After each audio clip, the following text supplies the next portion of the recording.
السلام علیکم ورحمۃ اللہ وبرکاتہ۔ تمام دیکھنے اور سننے والے معزز ناظرین و سامعین کو اس بابرکت محفل میں خوش آمدید کہتا ہوں۔ آج کی نشست اس عظیم ترین ہستی کی ولادت باسعادت اور خاندانی شجرہ نسب کے حوالے سے ہے، جو اللہ رب العزت کی طرف سے ساری کائنات کے لیے رحمت بن کر بھیجے گئے۔ اللہ تعالیٰ نے قرآن مجید میں ارشاد فرمایا، وَمَا أَرْسَلْنَاكَ إِلَّا رَحْمَةً لِّلْعَالَمِينَ الانبیاء، یعنی اور ہم نے آپ کو بھیجا تمام جہانوں کے لیے رحمت بنا کر۔ آج کے اس ویڈیو میں ہم رسول اللہ صلی اللہ علیہ وسلم کے والد ماجد حضرت عبداللہ رضی اللہ تعالی عنہ، والدہ ماجدہ حضرت آمنہ رضی اللہ تعالی عنہا، دادا عبد المطلب اور آپ صلی اللہ علیہ وسلم کے خاندانی پس منظر کا ذکر کریں گے۔ ہم یہ بھی بیان کریں گے کہ آپ صلی اللہ علیہ وسلم کی ولادت باسعادت کے وقت کیسے عظیم نشانیوں کا ظہور ہوا اور آپ صلی اللہ علیہ وسلم کی پرورش کس انداز سے ہوئی۔ محمد رسول اللہ صلی اللہ علیہ وسلم شجرہ نسب۔ عام الفیل سے چند ماہ پیشتر عبد المطلب نے اپنے بیٹے عبداللہ کی شادی قریش کے معزز گھرانے میں آمنہ بنت وہب سے کر دی تھی۔ اس وقت عبداللہ کی عمر 24 سال کی تھی۔ اسی موقع پر عبد المطلب نے حالہ بنت وہب سے، جو آمنہ کی رشتہ دار تھیں، اپنی شادی کی تھی۔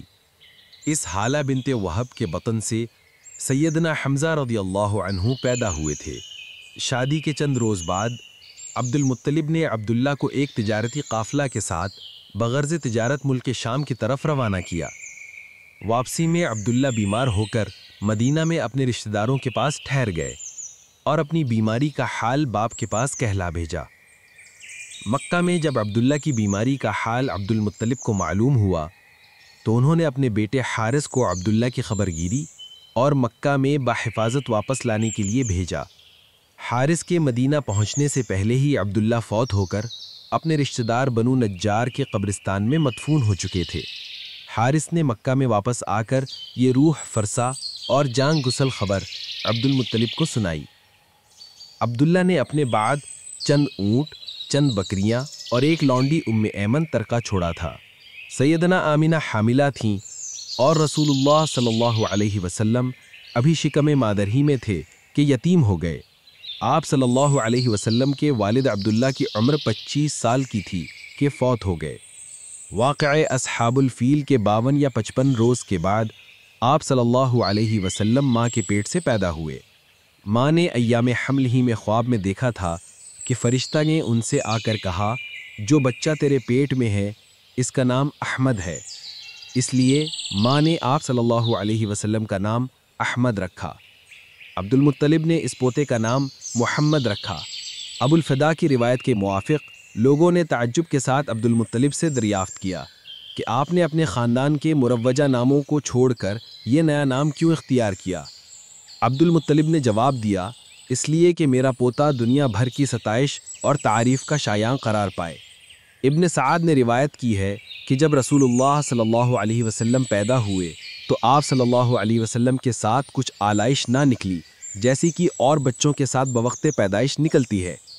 آپ صلی اللہ علیہ وسلم ماں کے پیٹ ہی سے مختون پیدا ہوئے تھے۔ مؤرخین نے یہ بھی روایت کی ہے کہ جب آپ صلی اللہ علیہ وسلم پیدا ہوئے، ٹھیک اسی وقت کسرائے نوشیروان کے محل میں سخت زلزلہ آیا اور اس کے 14 کنگرے گر گئے۔ استقا کا مشہور آتش کدہ دفعتاً بجھ گیا۔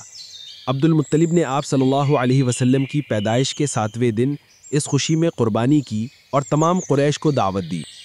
رسول اللہ صلی اللہ علیہ وسلم کی ولادت باسعادت۔ ابتداً بعد ولادت 7 روز تک صعیبہ نے، جو ابو لہب بن عبد المطلب کی آزاد کردہ لونڈی تھیں، رسول اللہ صلی اللہ علیہ وسلم کو دودھ پلایا۔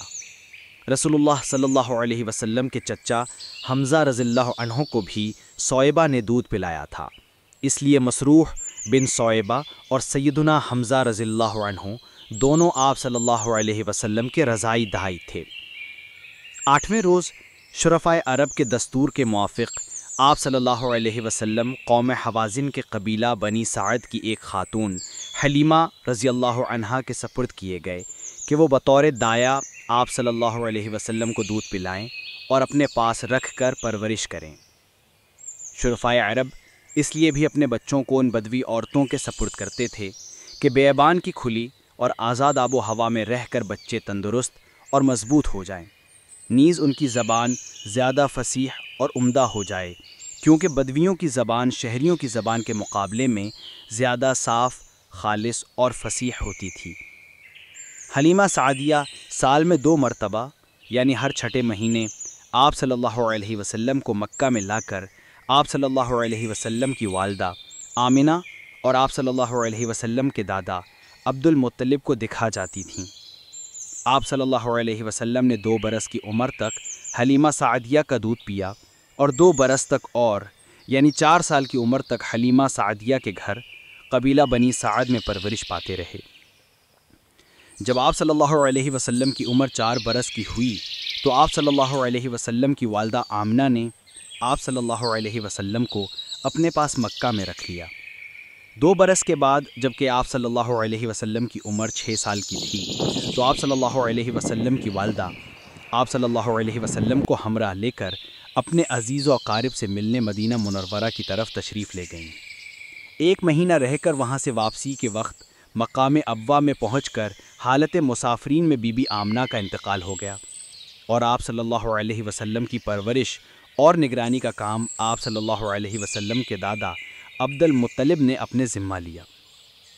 بعض روایتوں سے یہ ثابت ہوتا ہے کہ رسول اللہ صلی اللہ علیہ وسلم 4 نہیں بلکہ 5 سال قبیلہ بنی سعد میں حلیمہ سعدیہ کے گھر رہے اور اپنی والدہ کے پاس صرف 1 ہی سال یا 1 سال چند ماہ رہنے کا آپ صلی اللہ علیہ وسلم کو موقع ملا۔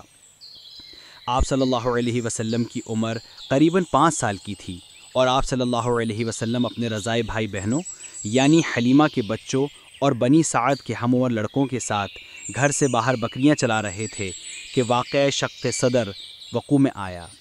سیرت ابن حشام کی روایت کے موافق حلیمہ بنت ابی زویب اس واقعے کو اس طرح بیان کرتی ہیں کہ ایک روز میرے دونوں بچے دوڑتے ہوئے میرے پاس آئے اور کہا کہ 2 سفید پوش آدمی ہمارے قریشی بھائی کو پکڑ کر لے گئے اور ان کا سینہ چاک کر ڈالا۔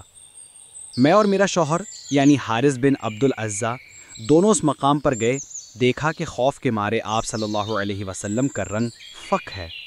میں نے دوڑ کر آپ صلی اللہ علیہ وسلم کو گلے لگا لیا اور حال دریافت کیا تو آپ صلی اللہ علیہ وسلم نے فرمایا کہ 2 سفید پوش آدمی میرے پاس آئے اور مجھ کو چت لٹا کر میرا سینہ چاک کیا، میرا دل نکالا، پھر اس میں سے کوئی چیز نکال لی۔ حلیمہ نے دیکھا تو کسی زخم یا خون کا نشان نہ تھا۔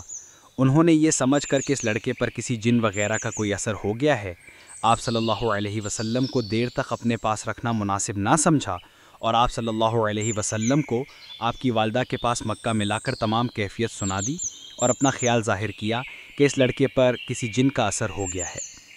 سیدنا آمنہ نے سن کر فرمایا، نہیں، کوئی فکر کی بات نہیں ہے، میرا یہ بیٹا دنیا میں عظیم الشان مرتبہ پانے اور غیر معمولی انسان بننے والا ہے۔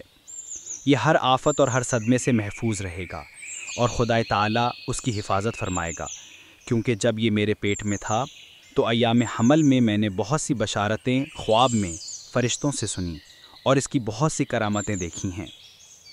صحیح مسلم میں انس بن مالک رضی اللہ عنہ سے روایت ہے کہ ایک روز جب کہ آپ صلی اللہ علیہ وسلم لڑکوں کے ساتھ کھیل رہے تھے، سیدنا جبرائیل علیہ السلام آپ صلی اللہ علیہ وسلم کے پاس آئے۔ آپ صلی اللہ علیہ وسلم کا دل چیرا اور ایک قطرہ نکال کر کہا یہ شیطان کا حصہ تھا۔ اس کے بعد آپ صلی اللہ علیہ وسلم کا دل سونے کے تشت میں آب زمزم سے دھویا، پھر اس کو بجنسہ جہاں رکھا ہوا تھا وہاں رکھ دیا۔ الحمدللہ، آج کی اس بابرکت نشست میں ہم نے رسول اللہ صلی اللہ علیہ وسلم کے شجرۂ نسب، والدین، ولادت باسعادت اور ابتدائی پرورش کے چند واقعات کا ذکر کیا۔ یہ وہ لمحات ہیں جو تاریخ اسلام کا روشن باب ہیں اور جن سے ہمیں نبی اکرم صلی اللہ علیہ وسلم کی عظمت اور شان نبوت کا علم ہوتا ہے۔ اللہ تعالی ہمیں ان سنہری واقعات سے سبق حاصل کرنے اور اپنی عملی زندگی میں سیرت رسول کو اپنانے کی توفیق عطا فرمائے۔ پیارے ناظرین، یہ سلسلہ یہیں پر ختم نہیں ہوتا۔